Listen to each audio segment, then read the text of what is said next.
के x plus 3y equal -3। इसी तरह 12x प्लस के वाई बराबर -k। तो k का मान ज्ञात करो।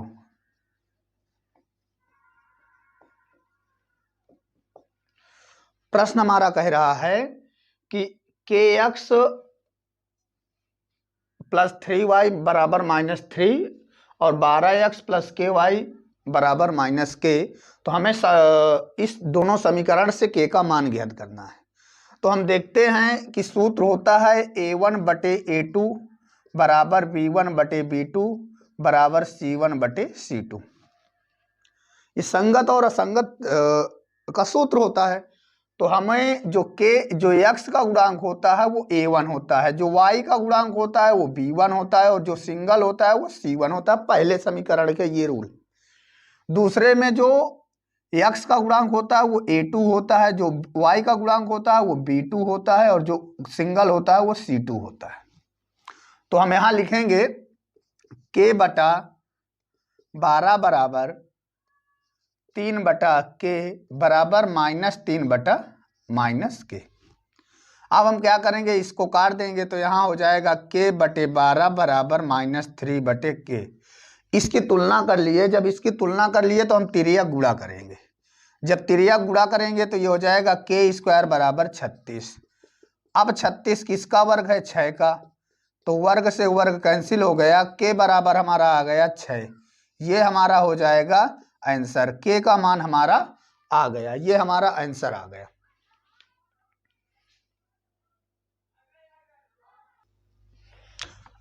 अब हम दूसरा सवाल देखेंगे। दूसरा सवाल कह रहा है कि 3x प्लस 2y बराबर 5 और 2x प्लस 3y बराबर 7। कह रहा है इसको ये ज्ञात करना है कि यह संगत है, असंगत है या संगत है।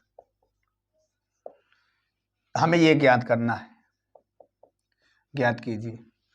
तो संगत का सूत्र होता है कि यदि a1/a2 बराबर b1/b2 बराबर c1/c2 आ जाए तो ये असंगत होगा। और यदि ये बराबर ना आए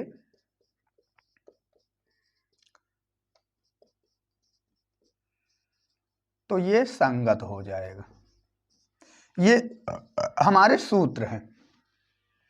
अब सवाल में हम अभी बताए पीछे सवाल में कि जो x का गुणांक वो a1, जो y का गुणांक वो b1 और जो सिंगल है वो c1, इसी तरह a2, b2 और c2। तो यहां हो जाएगा 3/2 बराबर 2/3 बराबर 5/7। अब देखते हैं ये बराबर हैं कि नहीं है। तो ये बराबर नहीं है क्योंकि ये 3/2, ये 2/3। अब बराबर जब नहीं है तो हम इसको कह सकते हैं ये क्या हो जाएगा? असंगत हो जाएगा। जब बराबर नहीं है तो ये हो जाएगा हमारा संगत। हो गया।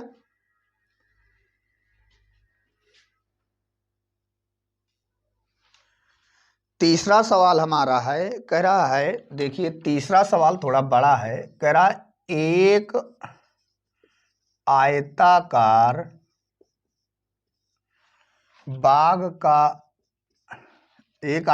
बाग जिसकी लंबाई चौड़ाई से 4 मीटर अधिक है। अब आगे कह रहा है यदि आयताकार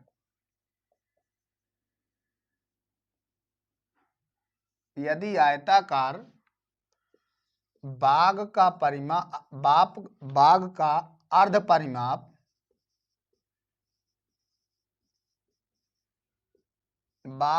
अर्ध परिमाप 36 मीटर है तो बाग की लंबाई और चौड़ाई ज्ञात कीजिए। देखिए सवाल हमारा कह रहा है एक आयताकार बाग जिसकी लंबाई चौड़ाई से 4 मीटर अधिक है। तो आयताकार बाग का जो अर्ध परिमाप है वो 36 मीटर है। तो हमें इसकी लंबाई और चौड़ाई ज्ञात करना है। तो हम मान लेते हैं ये हमारा एक आयताकार बाग है जिसकी लंबाई मान लेते हैं x। तो लंबाई चौड़ाई से 4 मीटर अधिक है। तो हम ये चौड़ाई मानते हैं x, तो ये क्या हो जाएगा 4 मीटर अधिक है। अधिक का मतलब होता है प्लस। अब देखते हैं आयत का जो परिमाप होता है या आयताकार आयत का परिमाप होता है वो होता है 2l प्लस बी, अर्थात कह सकते हैं लंबाई प्लस चौड़ाई। अब अर्ध परिमाप कह रहा, अर्ध का मतलब होता है आधा, अर्ध परिमाप हो जाएगा आयत का अर्ध परिमाप, आयत का अर्ध परिमाप हो जाएगा। तो आधा मतलब आधा कर देंगे, मतलब 2 का भाग कर देंगे तो ये हो जाएगा l प्लस बी। अब l यानी लंबाई हमें पता है और चौड़ाई हमें पता है, तो हम कह सकते हैं l यानी x प्लस 4 और प्लस x बराबर कितना दिया है 36 मीटर। तो ये हो जाएगा 36। तो अब जोड़ देंगे तो 2x प्लस 4 बराबर 36। तो ये हो जाएगा 2x बराबर 36 माइनस 4। अब जब इसको हम हल करेंगे तो ये हो जाएगा 2x बराबर 32। तो ये हो जाएगा कट जाएगा, x बराबर कितना आ जाएगा 16। अर्थात हमारी जो चौड़ाई आ गई वो आ गई 16। अब जब लंबाई हम निकालेंगे तो 16 प्लस 4 बराबर कितना हो जाएगा 20। ये हमारा यानी लंबाई हमारी आ जाएगी 20 मीटर और चौड़ाई हमारी आ जाएगी 16 मीटर। ये हमारा आंसर आ जाएगा।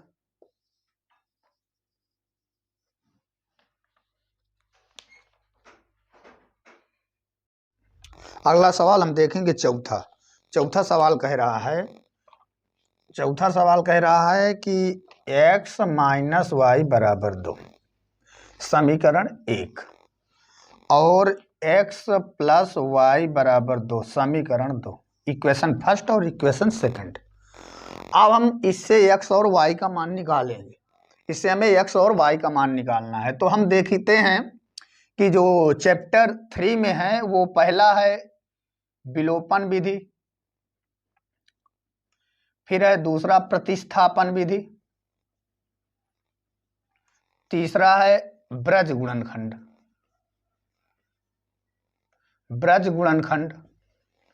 और चौथा है रैखिक समीकरण।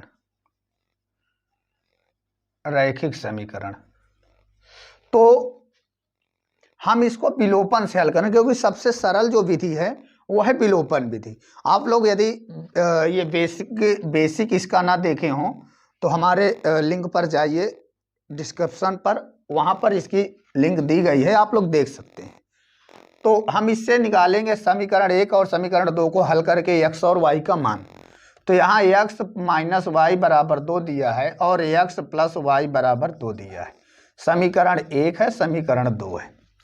तो हम क्या करेंगे, ध्यान ये रहे कि जब भी हम विलोपन विधि लगाते हैं तो कोई एक चर बराबर होगा या तो नहीं बराबर होगा तो हमें बराबर करना पड़ेगा, और यदि चिन्ह सेम है यानी यदि चिन्ह प्लस प्लस में है तो घटाने पर, माइनस माइनस में है तो भी घटाने पर, यदि प्लस माइनस है तो जोड़ने पर। अब हम इसमें देखते हैं कि इसमें ये माइनस में है और ये प्लस में है, एक प्लस में है एक माइनस में है। तो हम यह कह सकते हैं कि समीकरण 1 व 2 को जोड़ने पर, जब जोड़ेंगे तो ये कट जाएगा, ये आ जाएगा 2x बराबर 4, क्योंकि ये जुड़ जाएगा लेफ्ट हैंड से लेफ्ट हैंड, राइट हैंड से राइट हैंड। अब 2 दूना 4, x बराबर आ जाएगा 2। अब हमें x का मान तो पता हो गया क्योंकि x और y का मान हमें निकालना होता है। हमें x का मान पता हो गया, अब हमें y का मान निकालना है, तो हम यहाँ कहेंगे x का मान समीकरण 1 में रखने पर, अब समीकरण 1 है x माइनस वाई बराबर 2, तो x का मान कितना है 2, तो माइनस वाई 2 माइनस वाई बराबर 2, तो ये प्लस में ये प्लस में कट जाएगा, माइनस वाई बराबर 0, तो y बराबर आ जाएगा 0, अर्थात x का मान आ गया 2 और y का मान आ गया 0।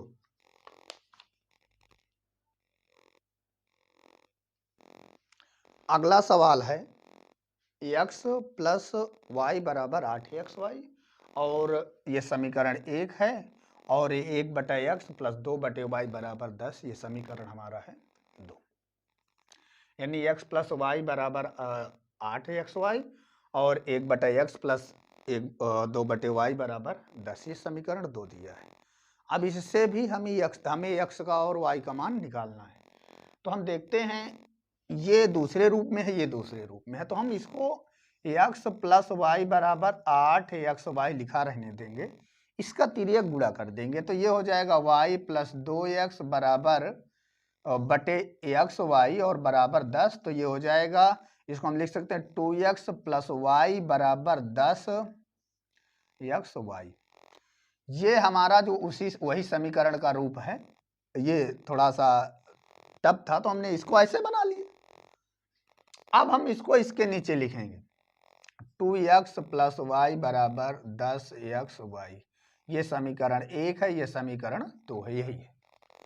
अब अभी हम पीछे वाले सवाल में बताए कि यदि प्लस प्लस होगा तो जोड़ने पर, वो सॉरी घटाने पर, माइनस माइनस होगा तो घटाने पर, यदि प्लस माइनस होगा तो जोड़ने पर, माइनस प्लस होगा तो जोड़ने पर, कोई दो चर बराबर होंगे। तो इसमें भी देखते हैं ये और ये बराबर है लेकिन चिन्ह सेम है, तो यहाँ हम लिख सकते हैं समीकरण 1 व 2 को घटाने पर, 1 से 2 को घटाने पर, ठीक है, 1 से 2 को घटाने पर, जब घटाएंगे तो चिन्ह आपस में क्या हो जाएंगे, बदल जाते हैं, घटाना का रूल है, चिन्ह आपस में बदल जाते हैं, तो जब चिन्ह आपस में बदल जाते हैं तो ये तो कट जाएगा, ये आ जाएगा माइनस x बराबर, ये आ जाएगा माइनस 2xy। अब यहाँ देखेंगे ये इससे कट जाएगा, जब ये इससे कट जाएगा तो x से x कट जाएगा, तो इधर बचेगा 1 बराबर 2y, तो y बराबर हो जाएगा 1/2, यानी y का मान हमें पता हो गया। अब हम यहाँ लिखेंगे y का मान समीकरण 1 में रखने पर, समीकरण 1 है x प्लस वाई बराबर 8xy। अब y का मान आया है 1/2, तो हम यहाँ लिखेंगे 1/2 बराबर 8 गुणे x गुणे 1/2, ये हो जाएगा 4। अब यहाँ आ जाएगा x प्लस 1/2 बराबर, ये हो जाएगा 4x, इसको हम उधर भेज सकते हैं, तो जब ये उधर जाएगा तो ये हो जाएगा 4x माइनस x बराबर 1/2, तो ये हो जाएगा 3x बराबर 1/2, x बराबर ये 3 उधर चला जाएगा तो 1/6, अर्थात x का मान आ जाएगा 1/6 और y का मान आ गया 1/2, ये हमारे आंसर रहे। हम इसको देखिए, हम इसको विलोपन से भी रैखिक समीकरण से भी लगा सकते थे, यहाँ एक्स वाई का भाग कर देते, यहाँ एक्स वाई का भाग कर देते और इसमें वही रहता, तो इसको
अगला सवाल हम देखेंगे x प्लस वाई बराबर 10 और 2x माइनस 3y बराबर 0 को प्रतिस्थापन विधि द्वारा हल करना है।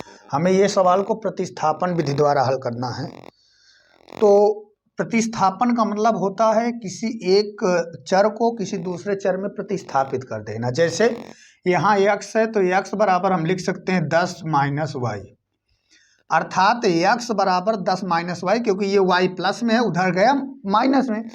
अब हम यहाँ x का मान समीकरण 2 में रख देंगे। लेकिन ध्यान ये देना है कि जब भी हम समीकरण 1 से मान निकालेंगे तो 2 में रखेंगे, यदि 2 से निकालेंगे तो 1 में रखेंगे। अब यहाँ लिखेंगे x का मान समीकरण 2 में रखने पर, समीकरण हमारा 2 है, 2x माइनस 3y बराबर 0। अब 2x का मान है 10 माइनस वाई माइनस 3y बराबर 0, तो ये हो जाएगा 20 minus 2y minus 3y equal 0। अब ये हो जाएगा माइनस 5y बराबर, ये 20 उधर जाएगा तो माइनस में माइनस माइनस कट जाएगा। अब y बराबर आ जाएगा 5 चौको 20, अर्थात तो y का मान हमारा आ गया 4। अब हमें निकालना किसका मान है, x का। तो हमने x बराबर क्या निकाला, 10 माइनस वाई, अर्थात 10 माइनस 4 बराबर ये 6। x का मान हमारा आ जाएगा 6 और y का मान हमारा आ जाएगा 4, क्योंकि पीछे हम अभी सवाल में देखे कि हमें जो है x और y दोनों का मान हमेशा निकालना होता है।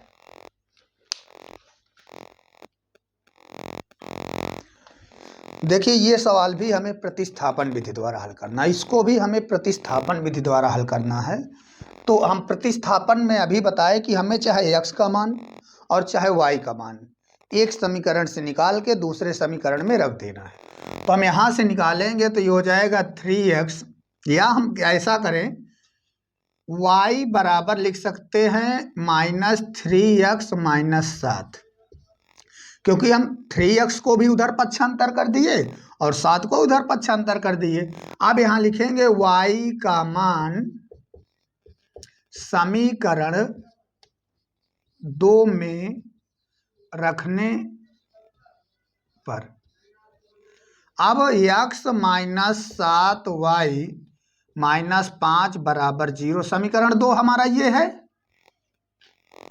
अब y बराबर इतना है तो x माइनस यहाँ हो जाएगा 7 और y के स्थान पर हम y बराबर इतना दिया है तो यहाँ हो जाएगा माइनस 3x और माइनस 7 माइनस 5 बराबर 0। देखिए अब क्या होता है, यहाँ छोटा कोष्टक लगा है तो छोटा कोष्टक जब हम तोड़ेंगे तो चिन्ह अंदर के बदल जाएंगे और इस 7 का अंदर क्या हो जाएगा, गुणा हो जाएगा। तो ये हो जाएगा x माइनस माइनस का प्लस 7 3 21x और यहाँ हो जाएगा 7 7 49 माइनस 5 बराबर 0। अब ये और ये जुड़ जाएगा तो ये आ जाएगा 22x और ये घट जाएगा तो प्लस 44 बराबर 0, क्योंकि प्लस माइनस का घटता है, चिन्ह बड़े का रहता है, अर्थात ये बड़ा है। अब ये हो जाएगा 22x बराबर माइनस 44, तो 22 दूना 44 यानी x बराबर माइनस 2। x का मान हमें पता हो गया। हमें निकालना किसका मान है, y का, क्योंकि अभी हम पीछे सवाल में देखे x का और y का दोनों का मान निकालना होता है। तो यहाँ पर x बराबर है y बराबर है माइनस 3 गुणे माइनस 2 और माइनस 7, अर्थात y बराबर ये हो जाएगा 6 माइनस 7, y बराबर माइनस 1। अब माइनस 1 क्यों आया, क्योंकि प्लस माइनस का घटता है, चिन्ह बड़े का रहता है, अर्थात बड़ा कौन है, माइनस 7, तो इसलिए माइनस 1, अर्थात x का मान हमारा 2 आ गया और y का मान हमारा माइनस 1 आ गया।